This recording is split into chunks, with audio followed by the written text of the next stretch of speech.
Imagine a structure so massive that it swallowed entire city blocks.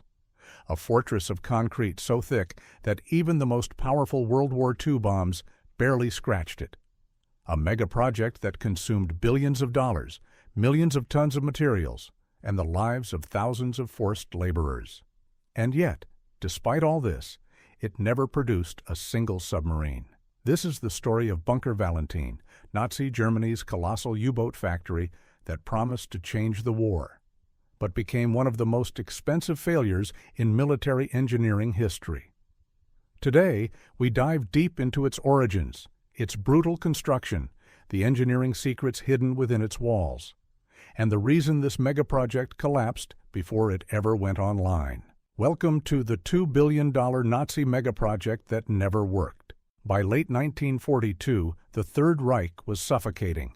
Hitler's U-boat fleet, once the terror of the Atlantic, was being hunted down with new Allied radar, code-breaking, and air patrols. Germany needed a miracle, and they believed they had one. The Type 21 Electro Boot. It was decades ahead of anything the Allies had. Faster underwater, quieter, deadlier. A submarine that could have changed the entire naval war. But there was a problem. To mass-produce the Type 21, Germany needed a secure, bomb-proof environment, one where Allied bombers couldn't touch them. So the Nazis planned something unprecedented. A colossal submarine assembly line protected by walls of concrete up to 7 meters thick. Out of this vision emerged Project Valentine, the largest fortified naval factory ever attempted in Europe. Its location, the riverbank of Bremenfarge, northern Germany. Its purpose, to roll out one brand new U-boat every 56 hours. Its cost in today's money, over $2 billion. The Nazis wanted speed. What they built instead was a machine of suffering. More than 12,000 forced laborers were dragged from concentration camps across Europe, Sachsenhausen, Neuengamme, and dozens of satellite camps. These men worked 12 to 16-hour shifts in freezing winter and burning summer under constant beatings and starvation. Every day, trains arrived with workers. Every day, trucks left with corpses. Survivors recalled, "People collapsed from exhaustion. If you couldn't stand, you were beaten. If you still couldn't stand, you disappeared." At its peak, the construction consumed 500,000 cubic meters of concrete, 16,000 tons of steel, massive cranes brought from all over occupied Europe. The bunker grew into a monstrous shape, 419 meters long, 97 meters wide, up to 33 meters high, a structure so huge it could be seen from aircraft 20 kilometers away. But ironically, those aircraft couldn't destroy it. Let's step inside the engineering brain of Bunker Valentine. This wasn't just a building. It was a modular submarine factory designed like a car assembly line. The process. Individual submarine sections, called modules, arrived by barge. Daunting cranes lifted them inside the bunker. Workers assembled the modules into full Type 21 submarines. The completed U-boats were pushed directly into the Weser River. Key engineering features: 7-meter thick roof built to withstand even tall-boy earthquake bombs. Hydraulic systems for moving 500-ton submarine modules. Dual ventilation corridors to handle fumes from welding and machinery. Embedded rail systems running the length of the bunker. A secondary shell of concrete to absorb shock waves. It was Germany's boldest attempt at underground industrialization. But engineering brilliance alone couldn't save this project, because a storm was coming.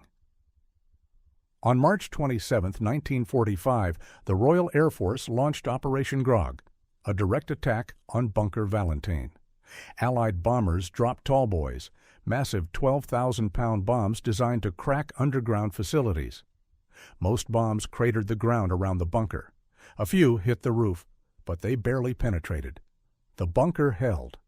From the outside, it looked nearly invincible, but ironically, by the time the smoke cleared, the war was already lost.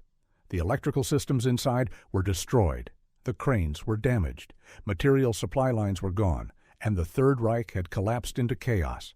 The Nazis now had the world's most fortified factory, but no workers, no resources, and no future. On April 10, 1945, all work stopped. Bunker Valentine never completed a single submarine. Germany spent the equivalent of billions building a factory that produced nothing. But the true cost wasn't in money. It was in lives. Historians estimate 2,000 to 6,000 forced laborers died building the bunker, from starvation, disease, exhaustion, beatings, accidents, and executions. For decades after the war, the bunker stood abandoned, a silent tomb of concrete and suffering. Today, it serves as a memorial and museum, not to celebrate Nazi engineering, but to remember the people who were sacrificed to build it. The Type 21 electroboot was real. It was fast. It was revolutionary. Some historians argue that if Germany had produced it earlier or at scale, the Battle of the Atlantic might have shifted dramatically. But Bunker Valentine shows the truth. Technology doesn't win wars. Reality does. Germany didn't have the time, the resources, or the stability to finish the project. This bunker is proof of what happens when ambition exceeds reality, and when human lives are treated as expendable in the pursuit of military power.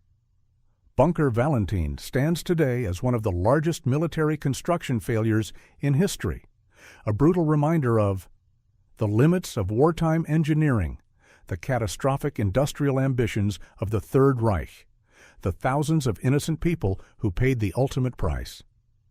It was a megaproject built to reshape the war, but ultimately it never produced a single submarine. If you want more AI reconstructed World War II history, forgotten engineering, abandoned megaprojects, and the stories behind them, make sure to subscribe for Part 2, because there are many more ruins left to explore.